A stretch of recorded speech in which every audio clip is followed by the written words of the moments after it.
Hey, welcome, all my right thinkers. Thanks for tuning in to check out your boy, P Funk, Malcolm, and Muhammad. Let's do it. Right as in 25 rules live by storyteller, story with a message and a story for life. These are life lessons. I'm giving them, you receiving them. Good thing going. Let's keep it on. Right thinking mission is to enlighten, inspire, educate, and motivate you, the individual, to a higher spiritual level of enlightenment. Right thinking is way of life through mental and spiritual discipline daily will help and guide you to attain your goal of spiritual enlightenment. AKA know thyself. That's my mission for my right thinkers. And I'm on it. You know what I do for you every day. Let's do it. Know thyself. A person who knows not and knows not that they know not is foolish. Disregard them. A person who knows not and knows that they know not is simple. Teach them. I got you. Don't worry about it. That's why I do what I do. It's for you.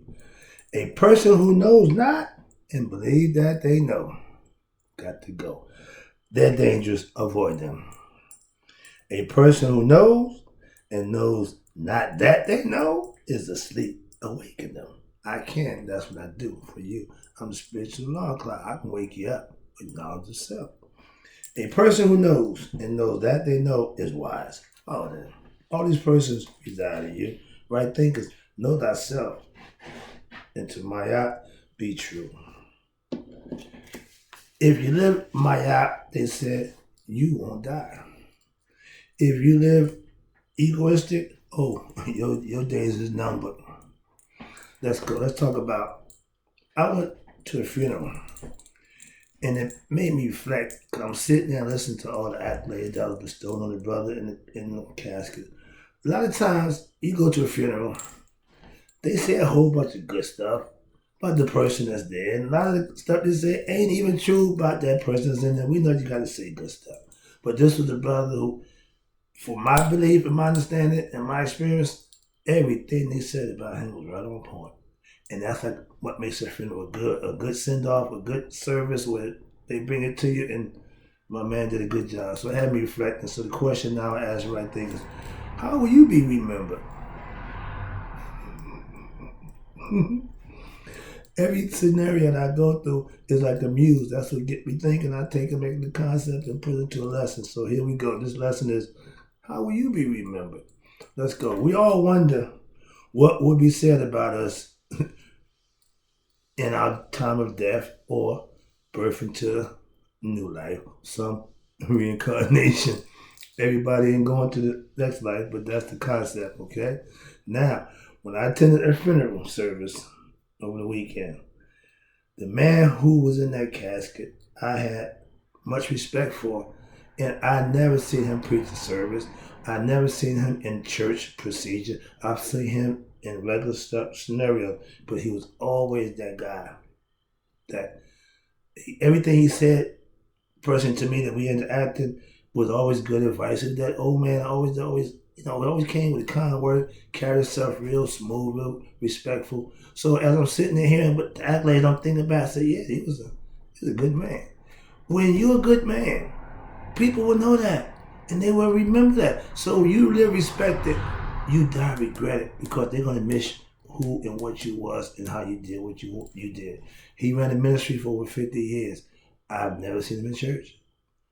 They called him Reverend, Brother Hall, but I know him as a man, and yeah, he was all that, so much respect. When you got them kind of people in your life, and I ended up going to the funeral by God's grace. I wasn't supposed to be there, but somehow it worked out.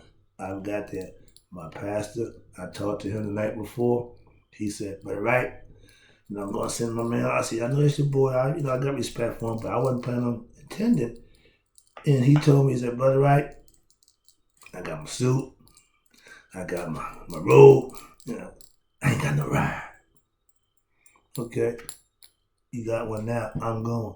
When you got checked, now don't worry about that. I made the decision. I got you." So long story short, that's how I ended up there because I'm supposed to be cooking. It was another situation, got rained out. So I ended up in Patterson anyway. Long story, but it was scenarios leading to me, got me here. Sorry about that. Took the long way around. All right.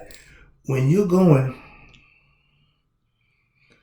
home, your home service is an event. When your funeral is an event for the town of Patterson, they turned out. It was a big church and it was full. When you can do that, you did some good stuff and people paid their last respects. That's what the funeral service is all about. Now, this was a man's man. Respectful, intelligent, humble, and always giving. Every time he came to our store, I worked with my pastor. We had the plumber supply business that was just running it. He would always come with gifts. Always come to feed us lunch. Every time he comes around lunchtime, he always bought lunch for us. So I know him as that, and I always take different, not nothing about church. I know nothing about him in church. But I know him in outside church. He was a good man. All right, let's do this. I feel like I'm a better person from knowing such a man like him, because I remember the advice that he gave me. It was always on point, always on time. And I didn't know him no other way. So other people know him other ways, so I have my own personal things. So yeah, again, I give old heads who give me knowledge and things that, look, we call them nuggets, tidbits, where they just drop them on you. And at the time you hear it, you might not even think nothing of it, but you start to, oh, I get it. So they would call it parables. No, when the old heads speak, they speak with wisdom and knowledge, and sometimes it takes you a little while to get it. That's all. All right, here we go. Okay, when you're respected by everyone you encounter all your life, I want to be like him. I want people to respect and admire me for the way I conduct and carry myself and deal with them. That's important.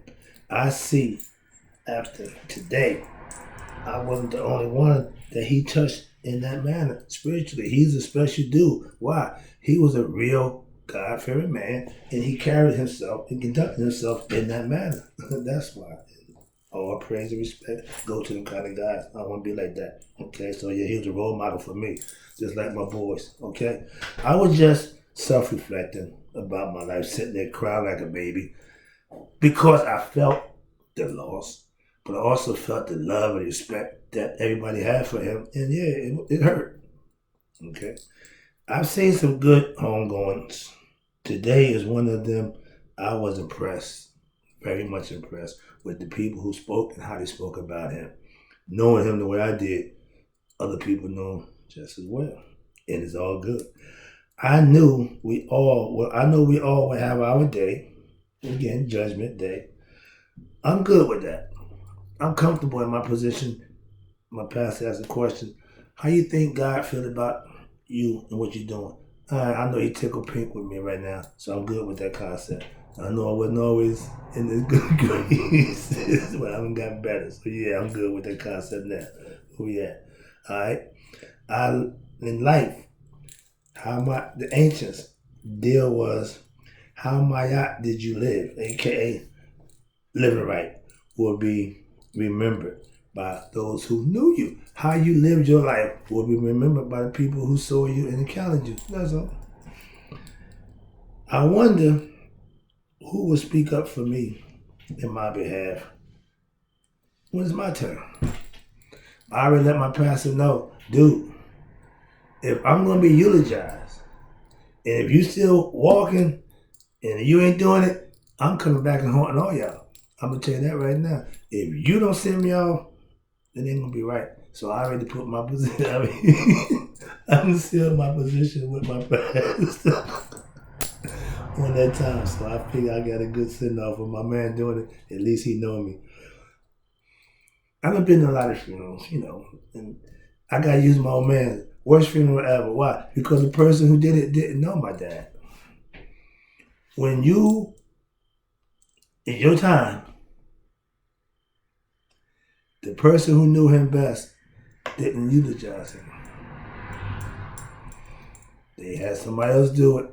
And when the stuff that she said about him, I don't know if she wrote it down but when she wrote down, she said this little paragraph about how the good man and this, that, no, we all look at each other like, who's she talking about?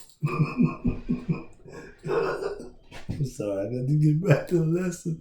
All right, that was a little personal in there, but yeah. A good funeral, when the eulogized knows the princess in the casket and can speak on them with experience. My niece, perfect funeral. You don't say funerals are good, but when it's done right, you got to give it the credit that it's due. We left up out there, we was feeling good, so yeah, that's a good send off. All right, here we, what was that?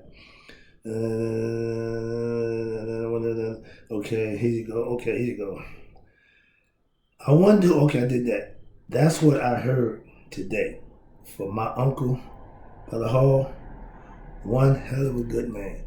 And everybody agreed. And his wife of 71 years would say the same thing. If you got somebody who knows you 71 years and still speak highly of you, you did a hell of a job. So kudos to my dude. All right? It's good that I wasn't the only one who felt that way, so I felt good about that. What would it say about me? Hopefully not the ego me. I'm going into my high school Hall of Fame this year. And I'm curious to hear what they're going to say about me, what they think about me. I don't want to be dead to get accolades. I want to get my roses so I can smell them, so to speak. So, yeah, I'm curious to know what they think, how they feel about it, brother. I had a reputation in high school as a ladies' man. Yeah, I like the girl. Simple as that. I'm let that stay right there. Now, but if you know me from back in my younger days, I'm not him. I grew up. I changed. All right? Hopefully, I can put enough work in growing, right thinking, philosophy, and be seen and in a spiritual light. I can be seen spiritually, not physically for what I used to do. No, for what I'm doing now. I'm a spiritual guy. I'm a good guy, and I'm a little different. And they left me in my high school last one in Testament. They bequeathed me the advice to take it easy with the women in the future. I did. Leave that alone. I remember, I don't want to hear no one, I don't want to hear none of them. I remember stories, all right? Here you go. I know you can't hear what's being said about you when you're in the casket, but the others who came there will. So that's important also. I just hope it's good stuff. All right, there you go. Last one, about to wrap it up. Right thinking is what I'm building for my future and my legacy. You can control how people see you. Just put in your work, and no matter what they say or do, you do what you do. I've always lived that way, even when it was wrong. So, I got a problem now when it's right. Just ain't nobody messing with me. I ain't got no drugs. Women, ain't got that either for you. So, I'm limited with who's going to listen to what I got to say, but it's all good. I want the young children. So, yeah, sorry about that. Now, if I get right thinking philosophy in the mainstream, the education system, church, I'm good to go. Why? Because now I know that's the seed. I want that. If I can plant that right thinking seed in the right place, oh, it'll grow. I'm a good farmer. All right, let's go. Now, right thinking philosophy, way of life, once tried and mastered, will change your life. It did mine. I can stand on that one. I'm not wood. I'm a life changer of spiritual transformation with what? Knowledge of self. I can transform you from ignorant to intelligent. I can take you from being unenlightened to enlightened with knowledge that you can use, live by, and better yourself with. Hence, life changer. All right, I'm wrapping it up. Let's do this. To be the founder and creator of a life-changing concept, it's pretty cool. I'll be back. Hope you enjoyed it.